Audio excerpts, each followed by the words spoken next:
Welcome to Energy Central Power Perspectives Podcast, the show where we connect with utility leaders to discuss the future of the energy industry and the inspiring people making it possible. I'm Jason Price of West Monroe, Community Ambassador with Energy Central and host of the podcast and based in New York City. Joining me from Orlando, Florida is Matt Chester, Energy Central's Community Manager and producer of this podcast, Power Perspectives. Matt, we've finally turned the calendar on 2020, a year like no other that saw challenge after unprecedented challenge thrown at the utility sector. Despite the pandemic, despite the havoc wreaked from hurricanes and wildfires and other natural disasters, and amid much political tension, the utility industry was, as always, tasked with continuing to deliver safe, affordable, reliable, and increasingly clean electricity without interruption. Even if 2020 had been a relatively normal year, the rapidly changing landscape in the utilities sector requires steady leadership and adaptation of innovative solutions to keep pace with the transformations taking place across the industry. The focus on keeping power bills affordable for customers is, of course, nothing new. And even as new and innovative technologies get added to the grid and forward-looking clean technologies take up a larger chunk of the energy mix, none of that can come in a way that will create greater undue energy burden on a utility's customer base. The Department of Energy defines energy burden as the percentage of gross household income spent on energy costs. And for lower-income households, the energy burden tends to be greater. The DOE reports that low-income homes have an average energy burden of nearly 9% compared with just 3% for the rest of the country, while particularly high burdens of up to 30% are recorded in extreme cases. And these undue disparities have only been heightened amid the corona-related recession. Added to the fact that ways to reduce energy use, such as efficient appliances or rooftop solar, tend to be capital intensive and out of reach for low and medium income households, the high entry cost creates a situation that cannot be ignored. The energy burden is a top priority for our guest today, Jacob Williams, the General Manager and CEO of Florida Municipal Power Agency. Jacob and his team at FMPA can boast success in maintaining low power costs while simultaneously maintaining reliable supply amid a concerted focus on ramping up availability of clean energy, particularly via utility-scale solar power. Successes in this regard and lessons learned are made to be shared. So we're excited to dig into how they've been able to accomplish this with Jacob. And Matt, he's achieved this all in your home state of Florida. What do you think of that? Well, they do call it the Sunshine State, so I suppose it's only appropriate.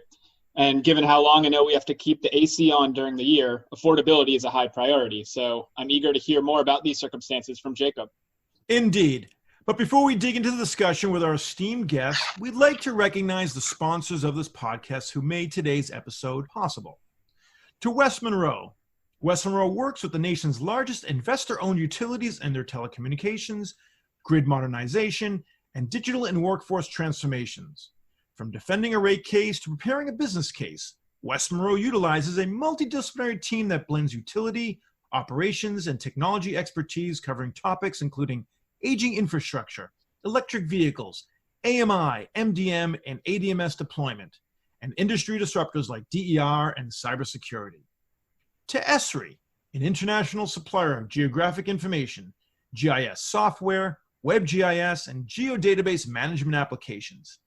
And to Guidehouse, formerly Navigant Research, a premier market research and advisory firm covering the global energy transformation. As I mentioned, today we're going to be joined in the podcast booth by Jacob Williams, the CEO and General Manager of Florida Municipal Power Agency. Jacob has held this position since September 2016, and he took up that mantle after an esteemed 3 decades of experience across the electric utility industry, including at both public power and investor-owned utilities.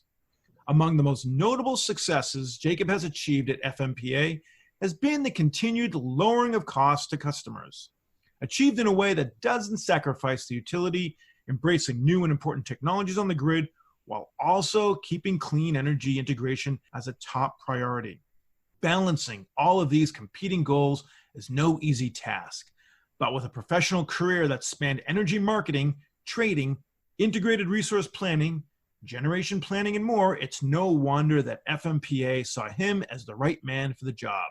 As part of the Energy Central community, Jacob recently shared some insights that he's gained in the journey of ensuring FMPA's members, who serve nearly 2.6 million customers, keep access to low-cost, reliable, and clean power, and his agency's recent efforts to really ramp up affordable solar power in the Sunshine State. I'm so eager to learn more about how FMPA is making the dream of affordable power come true. So let's not delay any further and bring him in. Jacob, welcome to today's Energy Central Power Perspective episode. Jason and Matt, thanks for having us, and we're delighted to be able to serve our 31 member cities that are a part of FMPA that serve 2.6 million Floridians. And we've worked very hard in lowering our cost to our members and things that we'll get into while not sacrificing reliability and also moving to a cleaner portfolio in the process. Perfect. So let's just jump into things. For our listeners who may not be familiar with FMPA or the Municipal Power Agency model, can you give us a quick summary of who you are and how you differ from the utility model some people may be familiar with? Sure. FMPA is essentially a group of 31 cities that own FMPA. Think of it as a cooperative of cities, and many of them receive some or all of their power from FMPA. It's a not-for-profit, and any margins created go back to the members to lower their cost of power. In addition, the members work together and we provide an array of services from engineering support, project management, technical training, legal consultation, rate guidance, things of that nature that we can do on a scale basis that help our members out, as well as providing them low cost, reliable, and clean power. So what makes it interesting is that every month I have a board meeting. There are 31 board members there. They're from the cities. They vote what to do. We are very much driven by the owners, the cities. The cities provide electricity to all their communities.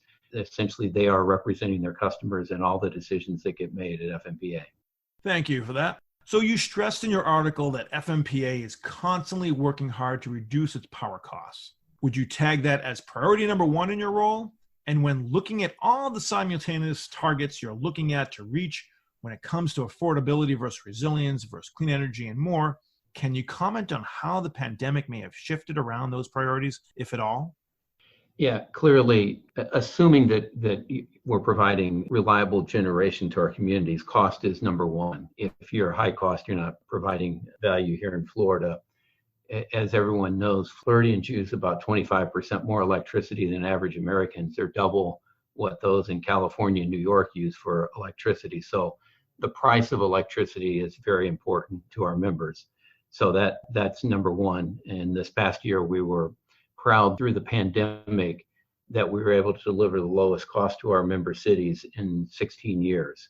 So cost certainly stayed priority all through this, and even more so because in the middle of the pandemic, 23 of our cities lowered their rates by a total of $62 million to their customers for anywhere from 1 to 6 months, right in the heart of the COVID in April, May, June, as a way of recognizing that their customers were needing price breaks as much as they could. So they were grateful to be able to take $62 million off their bills over a period of time to help our customers out. We continued during this time, though, to protect the power plant operators and the employees. We look to protect all of our team members, but in particular during COVID, the key thing early on was to make sure that the group of, call it 8 people at each of our facilities who knows how to run the power plants, that they stayed healthy and available to operate the plants, and we're successful in doing that. The final thing is through all this, we were able to grow our clean portfolio because we added 150 megawatts of 2 large-scale solar projects, came online on time in June. So in the heart of the pandemic, we were able to provide even cleaner power to our member cities. Can you talk a bit more about how FMPA balances the goals of affordability, reliability, and sustainability in its power supply, given that these can sometimes be in direct competition with each other? I mean, customers demand the lights stay on, and they're pushing for more renewable energy, but they don't necessarily want to pay more. So how do you address these concerns with customers? Well, early when got here in 2016 and early 2017, there was a big member survey of 300 to 600 customers, and I think it was 11 communities, member cities, and asked them those kinds of questions. How would they like to balance it out? And two key questions came out of it. Number one was how many wanted cleaner power, and the answer was 70%. The second key question, though, was how many were willing to pay more for cleaner power? And that was roughly 10% to pay anything significant more for that. And it, of course, varied from city to city. We have some cities that have average incomes as low as below 30,000 per family unit. We have some cities that were in the 50 to 70,000, but the majority of our cities are in the lower side, lower income, large number of retirees. So you start to get a sense for what the socioeconomic of your cities are, and the cities then would make decisions accordingly. So one of the balances that we struck early on was the cities as a whole said they want to proceed with some solar power, but they want to do so in a way that does not raise the costs meaningfully to their customers, and they would do it for a small amount because they knew a small amount of customers were actually interested in paying more for solar. And that's exactly what happened. So some of the cities signed up for solar. Other cities chose not to because their demographics, frankly, didn't lead them to do that. And I think that was the wise decision by them. That was the first round of solar that just came on. Since then, we've had a second round of solar projects that are under development that are at a lower cost. And so more cities are jumping in there. But again, they're laser focused on low cost. They just did not want to do anything that would raise the cost of power to their cities and have tried to manage that accordingly. Obviously, they need to improve reliability. The biggest thing we can help them with their reliability is not our generation to their cities, but it's really around their distribution system. And we spend a lot of time trying to help them improve, whether it be better tree trimming, whether it be better pole maintenance, whether it be better fuse coordination, operating practices, all kinds of things, better technology on the system. So we're helping them in that line, and some cities have more capital budget and more budget to spend on that than others, and we have to take each one where they're at and overall move them forward as best we can. Jacob, I'm interested, you mentioned the customer survey you did and kind of the varying results that you saw potentially by communities' income levels, but were there other characteristics of customers that impacted what they were looking for, whether it was solar or other changes, something like residential versus industrial customers, or somewhat different geographies within the region, or other factors like that? Well, obviously, Matthew, here in Florida, there isn't what I would call a lot of industry in Florida. There are big storage facilities, but most of it's either commercial or residential. Most of our member cities, there are a few of them that have some major retailers that have national footprints, but some of our member cities have relatively limited amount of that. And so who are the corporate buyers who are pushing for solar? And in those cases, our members are trying to work with them to provide 100% solar to those facilities via large-scale solar, which we'll talk about. But many of them were basically very much residential driven, with the exception of maybe their own city facilities. So in the case of one of our communities, they chose to have 100% of their city facilities now powered by solar, effectively the same amount of kilowatt hours powered by solar that is bought through the electric utility and delivered to their accounts. Geography a little different. In Key West, you could do solar down at Key West. Unfortunately, it's $1 million an acre for property down there. So no one is going to be putting any meaningful solar down in Key West. And so they were very naturally saying, we'd be happy to get involved in a large scale, low cost utility scale project in the middle of Central Florida, ship the power down there, let them own a piece of that and bring it down there, because putting solar panels in Key West just is not a wise use of land down there. Let's dig into the solar topic a bit more. So FMPA and 16 other Florida municipal utilities have created what's called the Florida Municipal Solar Project. Can you tell us about this initiative and how that collective action is perhaps able to reach greater accomplishments than the sum of its pieces? Sure. The municipal solar power project ended up being done in two phases. The initial phase was 225 megawatts of projects that was committed to 75 megawatts apiece. The reason 75 megawatts apiece is because in Florida, there's a siting rule that basically everything 74.5 and below has a much easier siting than larger. So in Florida, you're going to see 75 megawatt plants all over the place or sites all over the place. But we had three of them contracted for. Two of them came online. I think we contracted for them in late 17, early 18, and then they came online in June of 2020, two of the three sites. The third site got delayed to 2023. After we started the first set of sites forward, then another two sites was selected. And so now we're going to have another 150 coming online in 2023 along with that third site. So all in all, that takes us up 375 megawatts of solar that's coming into being as a result of the Florida Municipal Solar Project. How that was accomplished is no single utility could do this on their own. The utility scale projects are a third to a fifth the cost of rooftop solar and even local solar projects. You need a square mile essentially for every site. And so when these communities looked at what's the best value for my property in my city limits, was it to take a square mile worth of land and turn it into a solar field? Or was it to actually work together with all the other 15 or 16 cities and have places out in literally the middle of nowhere and then bring the power in from those sites? And that is how we negotiated together for those projects. And we led all those negotiations in a very streamlined process to make that happen. And that way it preserves the value of the land in and around the city areas. That is, we all know in Florida, there's so many people moving to Florida that all of our communities are seeing growth in new people showing up and developments around the edges. And many of our communities don't want to give that land up for a solar facility, which doesn't have nearly the taxing impact, the economic impact that housing would have in that area. So you're coming from the unique position of a municipal power agency, so you may not have the resources or freedom to pursue the same type of large-scale investment projects that your peers and investor-owned utilities can. Whether the goal is for reducing costs, increasing renewables, or providing other benefits to customers. So do you think this hampers your efforts to truly dive into clean energy and utility-scale solar in any other way? Or since you are smaller scale, do you find yourself having opportunities to try out new things that the bigger players perhaps cannot?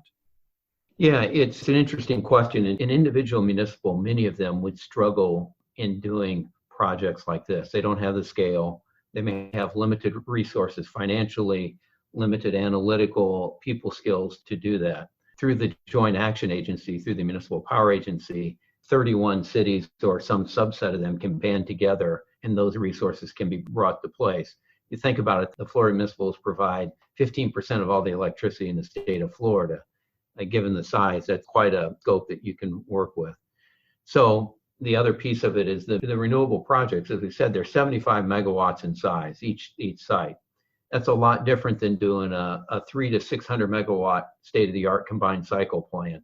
And so it works in the scale that we're talking about. And then finally, each member city can then select how much they want of a piece of a project. So someone says, hey, I want 3 megawatts. Someone says, I want 30. Someone says, I want 5. Someone says, I want none. That's all allowable and they can work together as long as we add it all up to get a project in place. And so far, we haven't had a problem. We started assuming we'd do one 75 megawatt project and we had enough interest for 3 in round 1. Then we went back out for another 75 and we ended up with 2 sites, 150. So our team that was working with our members, headed up by Susan Schumann, it was surprised, kept coming back more and more and more interest in all kinds of things that was going on, that certain cities wanted more and more. And so we could meet their needs while other cities said, cost is most important. We don't want any. So truly, I think we have a little bit of flexibility. If you're under utility rate structure to an IOU or that, it's a common rate to everybody. So you're paying for your share of that cost of a project, whether or not you want it or not. So we probably have a little more flexibility in that respect. Interesting. And bring it back to affordability and benefit to customers, what impacts would ratepayers notice with this effort? Well, so for the cities that are taking some power off this, it's a very small impact. I mean, well under 1% increase in their bill from their participation in it. For other cities, there's no impact. And so that's so far the scale. For individual customers in some of our cities who have said, if you as a customer, let's say the city of Kissimmee, they're taking 100% of their electricity for the city facilities from the solar project. Well, they're probably going to pay upwards of 10% more for their electricity, but they've chosen to be 100% renewable, so to speak.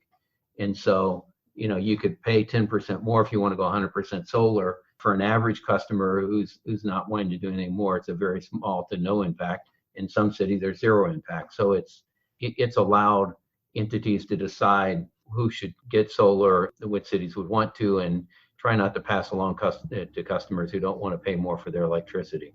That's been a nice feature. All right. Well, now I'm going to ask you to look into a crystal ball. The past 10 years have been quite busy for the advancement of solar, both in terms of technology advancement and installations, making much more inroads across the industry. So by the end of the next decade, Jacob, where do you see solar going? How will it benefit and not be a burden to the ratepayers who need affordable energy? And what role will FMPA play in that affordable solar future? Well, I think before you step forward, you got to ask a question. We started, call it 2015, with no solar in the state of Florida, even though it's quote unquote the sunshine state, as Matthew noted. Our solar is extremely different than the solar profile of the West. We have 20-25% less solar energy availability per day than does Arizona. Because for those who've come to Florida, it's great in February and March, sunny days most of the time, but throughout the summer, we have cloud cover coming in every afternoon and thunderstorms all over the place. So our solar is not only spotty day to day, it's spotty in a 15-minute cycles. And so we're going to grow solar in the state. We're going to go from zero in the state to probably 7,000 megawatts in 2025, maybe 10,000 to 12,000 megawatts overall in the state by 2030, just rough numbers. That is going to be a huge impact on the system and potential of massive swings of a single resource of power given the weather patterns every day. So we're going to grow solar, there's no doubt about that, but it is going to create a major set of operational concerns that are going to have to be managed and managed well. And it will either lead to a lot more gas generation being available at a heartbeat notice to run, and a lot of it spinning and sitting on the sideline, or if cost-effective batteries becomes a key player. Unfortunately, right now, the battery technology's cost and effectiveness are not nearly what it needs to be at a large-scale power installation to run a whole state. The lithium ion, we're going to need to jump from lithium ion to a better technology for both cost and performance. Lithium ion is great for cars, great for your phones, not great on a large scale utility operation where your costs are important. If you want to do a demonstration, a lot of demonstration projects that use it. So we've got a few things to do. One, we're going to grow solar, tons of utility scale sites will come online. And then it's a matter of the generation that's out there is going to operate with a lot of wild swings it's not used to, unless, of course, the battery technology gets cost effective and helps meet those needs. So that's a challenge. And our operators that run the grid here in Florida, we're a peninsula state, we can't rely on the rest of the country for power. We can't, like California, where you can pull power from the north or from the south or from the east. It's Florida, and that's essentially it. We've got a small set of connections to Georgia, but really it's Florida and that's it. So some unique challenges down here as we see the growth over the next 10 years. That's great. Well, this has been a terrific conversation, Jacob, and I want to thank you for sharing your insight with us on today's episode of the podcast. We will stay tuned to see how utility scale solar market continues to evolve. Thank you for joining us today. Thank you, Jason and Matthew. You can always reach Jacob through the Energy Central platform or directly with FMPA, where he welcomes your questions and comments. Once again, I'm your host, Jason Price. Plug in and stay fully charged in the discussion by hopping into the community at energycentral.com. See you next time at the Energy Central Power Perspectives podcast.